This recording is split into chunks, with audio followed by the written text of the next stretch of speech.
The following program contains explicit American history. If you suffer from stupidity, Randall may not be right for you. Check with your revisionist historian.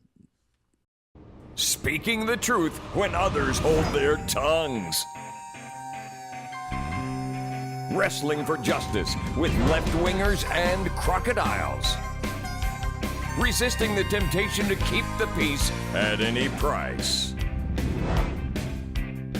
The only talk show host who writes his own theme music, Randall Terry.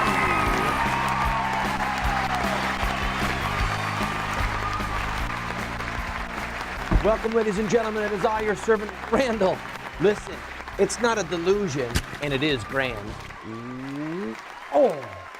Welcome to today's program, friend. It's going to be really critical that you stay with me for the entire hour as we look at what is happening in Libya.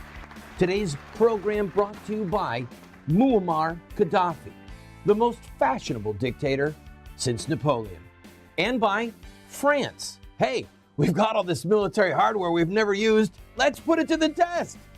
I'll be right back after a quick word from my friend, Rusty Calkin. Hey there, you in the Muslim Brotherhood. If you're watching this show and you're learning more about your religion, let me just tell you, I got you darn straight. I know that jihad is an obligation on y'all to come and kill people like me, okay? Now, when you're coming after me, just remember, I got electricity running through my barbed wire, okay? Now, you get past that, and I got myself a bull, got these big horns. His name is Destroyer. Yeah, so I reckon you want to be messing with him. Now, if Destroyer should fail, whatever reason, I got my dog. Dog's name is Diablo. You know what that means? Kind of like demon. She come running after you like it's nobody's business. Watch out. Welcome to the program, friend. We are going to look today, the whole program, on what is happening in Libya and why, and what the implications are for the future. Not just with Libya, not just with France and America and Libya, but for the whole world. So stay with me, please. Let's go right to our top story. France, that's right, France has initiated a war against Libya. France, I didn't even think they knew how to fight. And besides, doesn't Sarkozy like Gaddafi? Well, he likes him evidently on the end of a bomb. All right, I'm going to go through this history. Right now, even as we speak, bombs are dropping in key cities throughout Libya. Over 100 American cruise missiles have been launched into Libya. U.S. B-2 fighter bombers are dropping ordnance, and the French are dropping enormous amounts of bombs to stop Gaddafi from flying helicopters and airplanes to be used against the rebels that are in Benghazi. What I want to do is go over this timeline with you, because it's critical for us to understand what is going on over there and what it means for the future. Let's start with the Friday, January 28th uprising that began in Egypt. This is all tied together. The Muslim Brotherhood, in a heavily coordinated effort, launched protests on Friday, January 28th, all over Egypt, calling for the ouster of President Mubarak. Those protests carried on for weeks, ultimately resulting in Mubarak stepping down on February 11th. This was a huge victory for the Muslim Brotherhood that has risen in its stock in Egypt and around the world. Now, there are people in the U.S. and with our Western allies who, on one hand, are very excited about the possibility of democratic reform in Egypt. On the other hand, they're very leery of the role that the Muslim Brotherhood or other fundamentalist Muslims might play in Egypt's future. Will there be peace between Egypt and Israel? Will Egypt become more of a fundamentalist Muslim state with greater impositions of Sharia law, greater clampdown on freedom of speech, freedom of religion? That remains to be seen. Nevertheless, there was as it were, a kind of a trigger that happened in Egypt and set the wheels in motion throughout the region. Let's look at how those wheels continued to play out. On February 17th, just 6 days after the stepping down of Mubarak, protests began in Libya, calling for Gaddafi's ouster. Gaddafi did not respond the way Mubarak did. He began to use force immediately against the protesters. The protests quickly turned violent, and the rebel forces, as they literally went from being protesters to becoming rebel forces that were involved literally in a civil war. On February 23rd, Youssef Qaradawi, the chief theologian for the Muslim Brotherhood, called upon Libyan army soldiers, officers, or enlisted men to assassinate Muammar Gaddafi. Now remember, this is the theological leader of the Muslim Brotherhood who live on Al Jazeera TV issued a fatwa calling for the assassination of Gaddafi. On March the 10th, France, on its own, recognized the rebel movement. And at that moment, they were considering bombing Libya. They were talking internally in France about bombing Libya, and that they decided to not go it alone, and they began to call their Western allies together to say, hey, let's do something to stop Gaddafi from crushing this rebellion. On Saturday, March 12, the Arab League asked for a no-fly zone to be put in over Libya.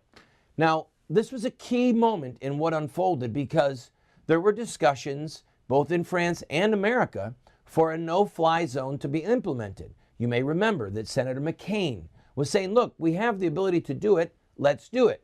The Obama administration was saying, no, we are not going to act unilaterally. We are already in 2 ground wars in Muslim countries, and we are not going to get into a third. So the brakes were being put on by the administration.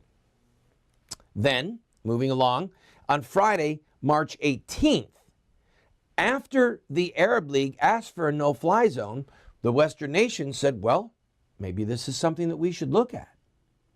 And so on the 18th, the UN Security Council voted for a no-fly zone, but it's very critical to remember Russia and China both abstained. They're 2 of the 5 permanent members on the UN Security Council. Other temporary members of the Security Council, India, Germany, and Brazil, also abstained. Barely before the ink had dried from this UN resolution to impose a no-fly zone, on Saturday, March 19th, the bombing began. Now, for time's sake, I'm going to take a quick break, but what you're going to see in the next section is how the French, and particularly Nicolas Sarkozy, all right, the leader of the French, how he had something politically to gain, and the French connection to Libyan oil. A lot of times you need to follow the political leader and you need to follow the money. So we'll pick up after this break with this narrative and bring it around to how this is going to impact the world, possibly for decades to come. Don't go away. I've just had my first cold in 5 years. And Randall made the mistake of asking me how I felt. I said, with my fingers, of course. Moments with Moses. The Lord will make the rain of your land powder and dust, From heaven it shall come down upon you until you are destroyed. Welcome back to the program, friend. It's critical to remember as we watch what is happening in Libya that the major Western political force to bring this about was France.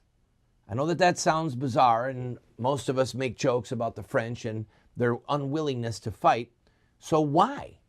Well, first of all, their leader, Nicolas Sarkozy, he is way down in his polling numbers, and he's facing an election next year. All right? That could have a factor. We've seen it happen in other Western powers. If you want your numbers to go up, start a war. But perhaps more importantly, there are many French-speaking nations around Libya, Chad, Algiers, that the French want to maintain good relationships with, and they don't want the problems of Libya to spill out. And number three, and in my opinion, probably most important, is that a major French oil company controls one of the huge oil fields inside of Libya. So this has to do with France's oil supply. We've seen the U.S. take action based upon our national security interest of energy, of oil, and the French could be doing the same thing. Now, it's very interesting to note that after Friday the 18th, when the UN voted to have a no-fly zone, on the next day, the 19th, Saturday, the French said, hey, come on in, everyone, let's talk. And the leaders or representatives of about 20 different nations came to France, and they hammered out the details and an agreement towards imposing a no-fly zone. When the agreement was struck, then at that moment, the French president stood up and said, we've got jets in the air right now.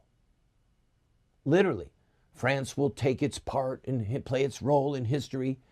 This man was itching to pull the trigger, so much so that he had already scrambled the bombers that were going to drop ordnance on Libya. So you have to ask why. And I believe that the two main reasons are that this man, Sarkozy, the leader of France, he wanted something to help him, to show his people, hey, I'm the guy to have in charge around here. And number two, this has to do with the French need for oil. All right, so the U.S., who said we're not getting involved just 2 weeks ago, now they say, okay, we'll fight. Obama says we can't sit by idly while a dictator says, a tyrant says that it's going to show no mercy to its people. Well, excuse me, Mr. Obama, that's been U.S. policy for decades. We've sat by while dictators killed their civilians. We've sat by while dictators and tyrants showed no mercy. What's this about?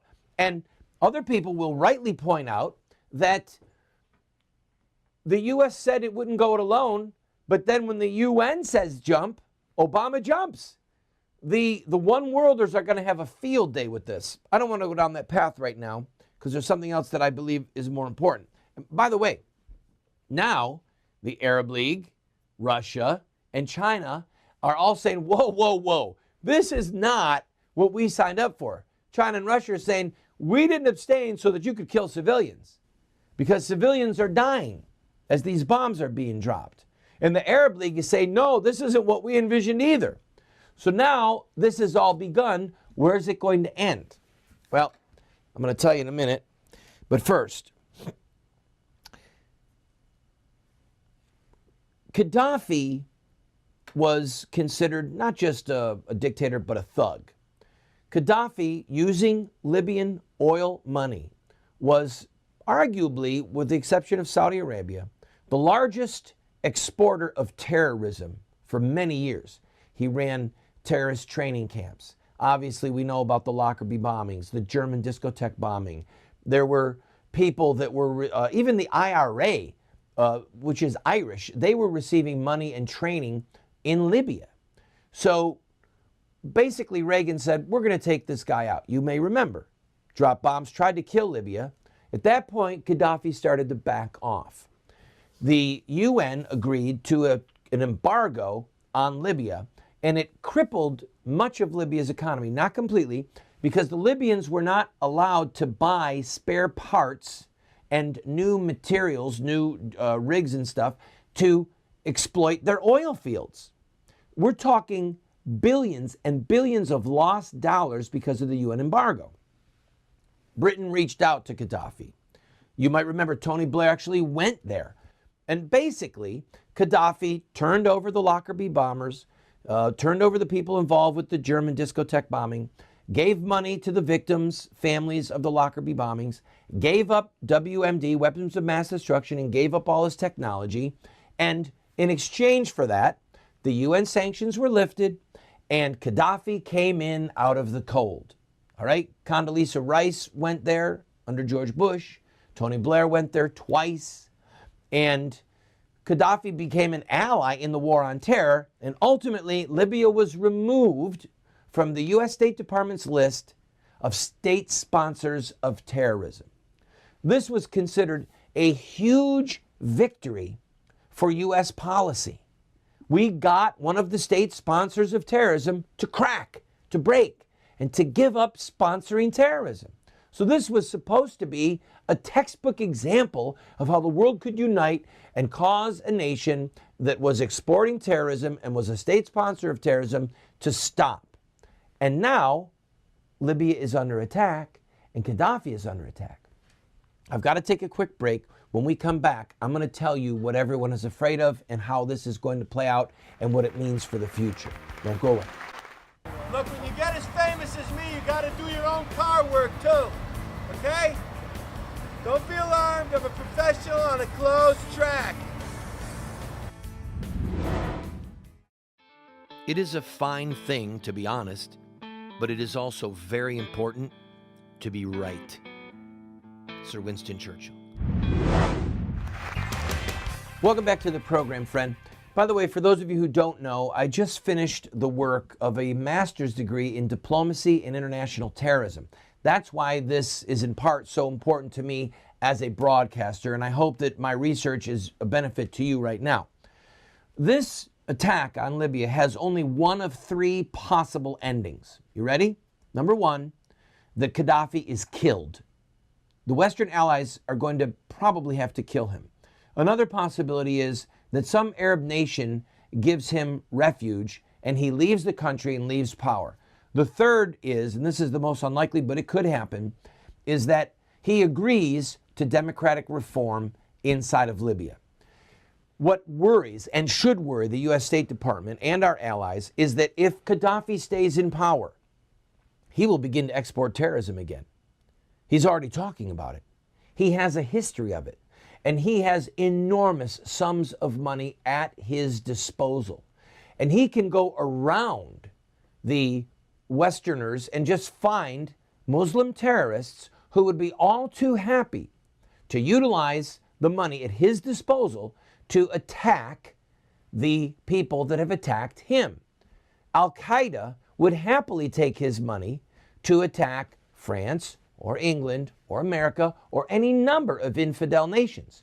So there is no way that the United States and her allies can leave Gaddafi in power without democratic reforms in the country. So they're either going to kill him or they're going to ensure that he is taken out of this country. Now, in the minute that I've got left, in fact, you know what, let me take my break now and I'll finish up with it when we come back, right? Don't go away.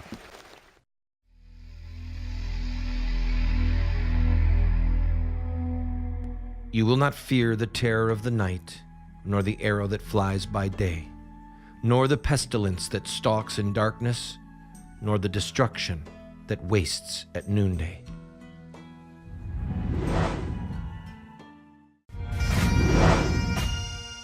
Welcome back to the program, friend. Here's what this all means for the long run, and I'll talk more about it tomorrow. It means that Westerners have decided that they're going to ignore the rules of Westfalia, that every nation can do what it wants internally and the other nations won't intervene. This says, hey, we are going to intervene to stop a tyrant. Now, Gaddafi is a tyrant. There's no question. I despise this man. But what's going to replace him? The Muslim Brotherhood? So part of me is leery of what's going on because of what's going to come next, but part of me is very glad because we're setting the stage to say, if you're a tyrant, if you're a dictator, and you're oppressing your people, and we think it's in the interest of innocent people to take you out, we are going to. Think Saudi Arabia, think Pakistan, think about Christians who are being oppressed and martyred all over the world, and you can see where this could head in a good way. See you tomorrow.